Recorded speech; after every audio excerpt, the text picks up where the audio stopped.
SMT Nation, we back. There's an article here on light reading from Mike Dano. I think good enough to cover on the channel that I would just like to offer some commentary on it. Titled "Fixed Wireless Access is a Success. Now the hunt is on for the next 5G use case." All right, so I don't really want to discuss the next 5G use case per se, but the first part of the article I think is important to our channel. All right, so this past week, Las Vegas, location for MWC 2022, and at this trade show, it seems that there is a consensus. Fixed wireless access represents the industry's first big 5G use case. The success is due to the fact that people are adopting the technology, they're adopting the service at a pretty fast clip, pretty much ever since Verizon and mostly T-Mobile have started offering the service. It has been an absolute smash success. The fixed wireless access customer previously, in most likelihood, has been a cable customer. And in some instances, we've seen them formerly fiber customers.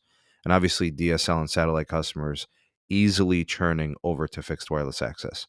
And it has been an absolute success for operators like Verizon and T-Mobile who have found a renaissance period of adding customers in its kind of like early adopting stages.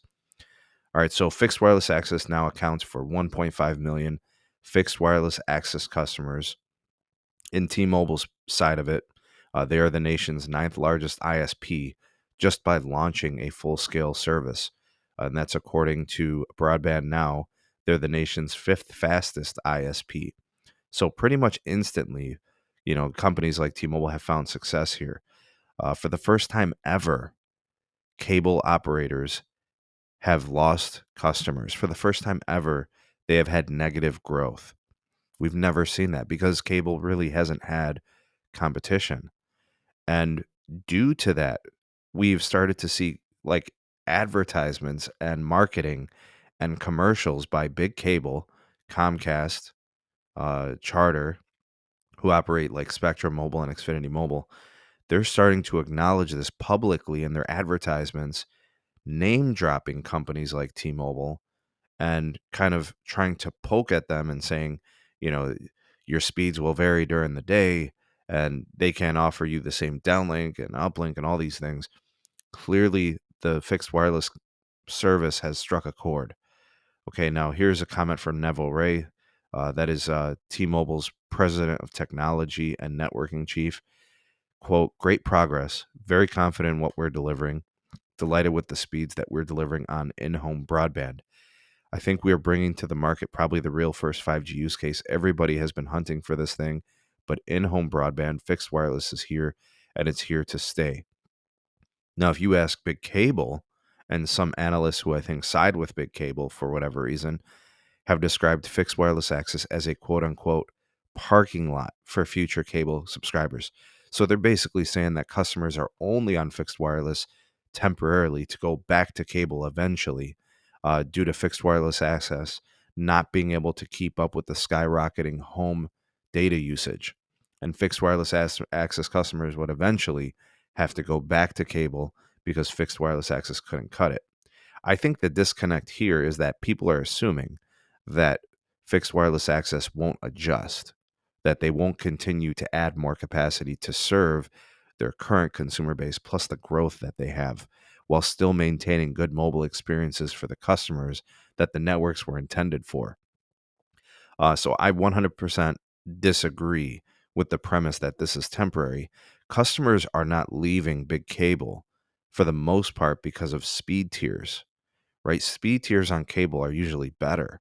You're going to get a more consistent uplink experience, and you're probably going to get more downlink throughput, right? Most of the plans available on cable, you're getting stuff like 200 and 300 and 500 megabits per second. There's some gig speed tiers as well with some companies. Fixed wireless access, unless it's on millimeter wave, doesn't really offer that, right? Verizon services, 300 by 20. T-Mobile will give you pretty much whatever they have for capacity on these tower sites. They don't really have a speed tier per se, but I think for most people, they're on the low side 50 megabits. On the high side, they're seeing a few hundred megabits. Okay, so I totally disagree with the premise that it's a just a parking lot, right? They're just temporarily on fixed wireless. Customers left big cable because of venom for the companies. They left them because of pricing and explosive pricing models. They I think what fixed wireless access does smartly is offer unlimited without any type of data caps, which big cable does sometimes. And then they don't have explosive pricing. It's consistent. All right, they're going to give you one offer, taxes and fees included. They're going to give you the equipment too, and you don't have a technician having to come over. There's so many things that make people want to try fixed wireless access. So long as the experience is good, they should be able to keep those customers. So I'll ask you folks, do you think that there's going to come a point if you are a fixed wireless access subscriber to T-Mobile Home Internet, to Verizon Home Internet, do you think there's going to come a day where you're going to leave them because of performance? Do you see it degrading to the point where you're going to go back to cable? I mean, we've got Verizon's got more C-band coming. They're building out millimeter wave. There are more spectrum auctions and technologies that are on the horizon. T-Mobile's, freeing up more N41. Their hardware is getting better. Gateways are improving for these companies, the customer premise equipment, and T-Mobile even dedicated a mention to this at an investor conference, saying that they were going to be developing new technologies and tools to improve capacity for the fixed wireless access, including millimeter wave. All right. So what do you guys think? Who do you think is going to come out of this the truth sayer? Do you think it's the doubters of fixed wireless access, or do you think it's the fixed wireless access providers who are going to come out with continued growth? I personally think there's still room to run. I think fixed wireless access will be adding subscribers for several years. All right, will it be giving cable losses every quarter? I think at some point within the next year or two, that's going to be a thing of the past. But that's going to come with the DOCSIS 4.0 technologies improving on the cable side, and obviously they're becoming more competitive now. They've responded, right, so they're going to probably curtail those losses.